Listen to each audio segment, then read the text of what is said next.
After this, Yeshua traveled about from town to town and village to village, proclaiming the good news of the kingdom of God. With him were the 12, and a number of women who had been healed from evil spirits and illnesses.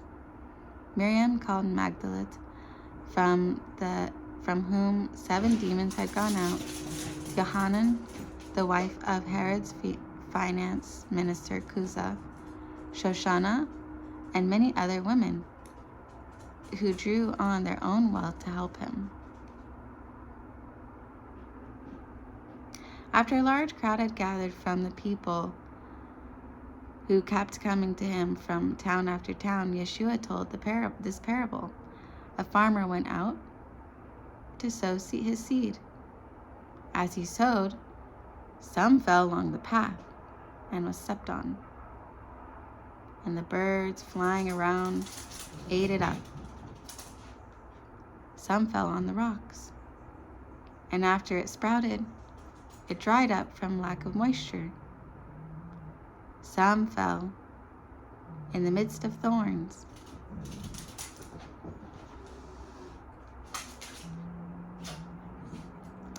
grew up with it and choked it. But some fell into rich soil and grew and produced 100 times as much as had been sown. After saying this, he called out, "Whoever has ears to hear, let him hear." Hi.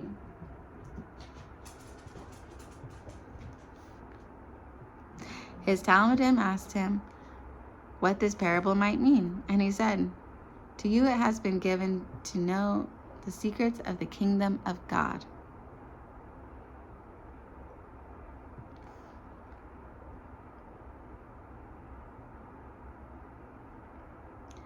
But the rest are taught in parables, so that they may look but not see, and listen but not understand." The parable is this: the seed is God's message. The ones along the path are those who hear. But then the adversary comes and takes the message out of their hearts in order to keep them from being saved by trusting it. The ones on the rock are those who, when they hear the word, accept it with joy. But these have no root. They go on trusting for a while, but when a time of testing comes, they apostatize. As for what fell in the midst of thorns, these are the ones who hear.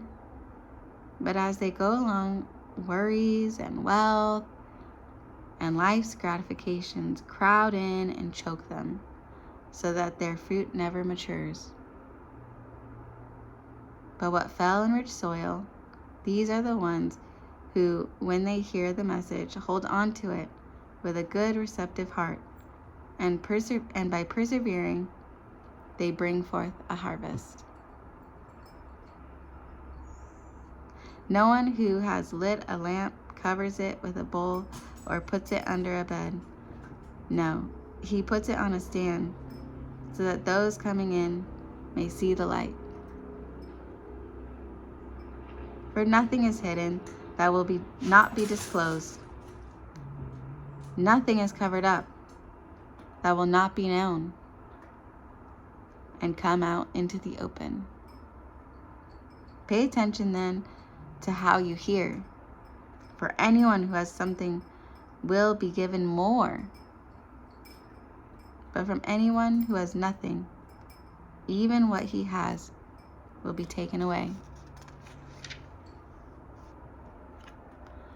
Then Yeshua's mother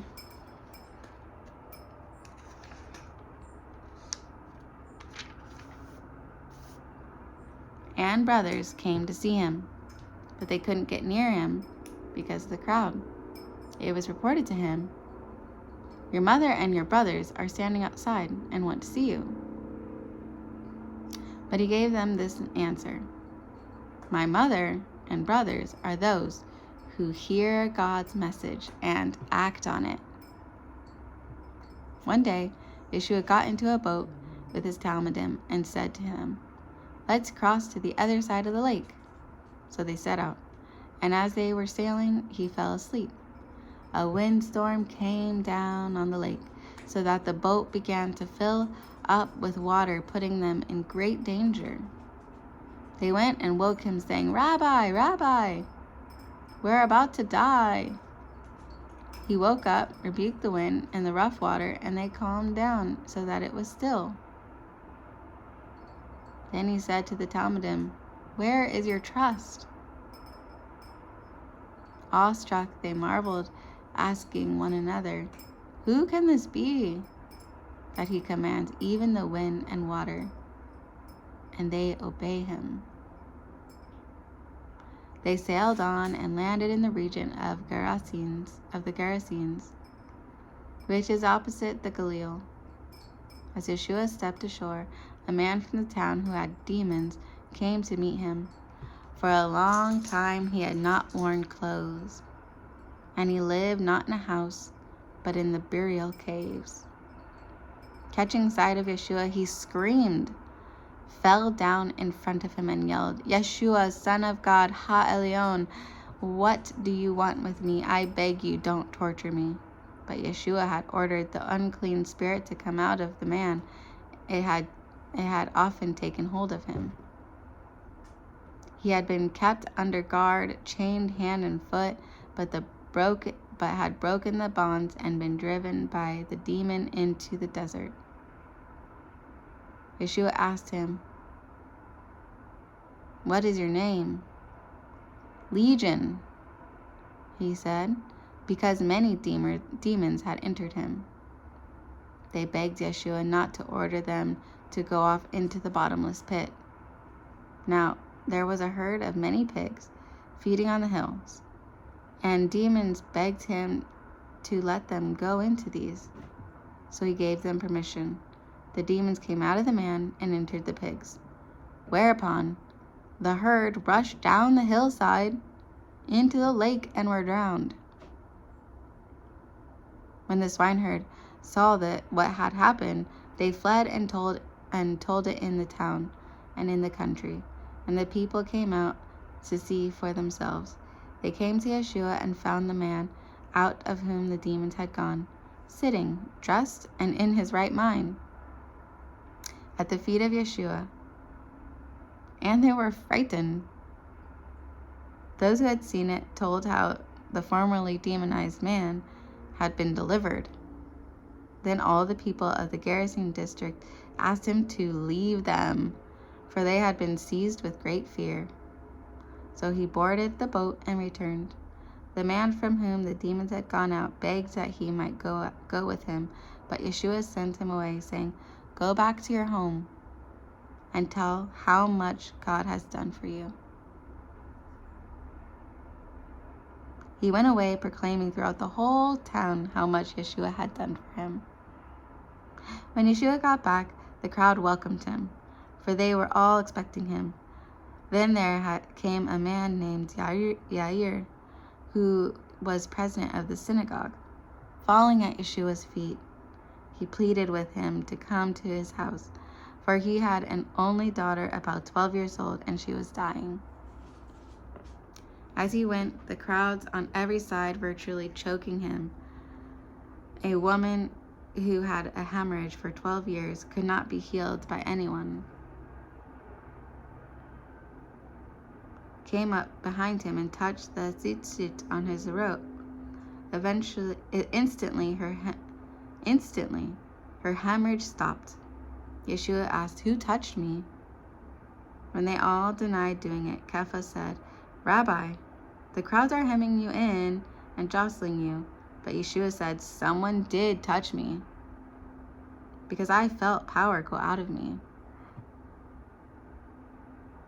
Seeing she could not escape notice, the woman, quaking with fear, threw herself down before him and confessed in front of everyone why she had touched him and how she had been instantly healed.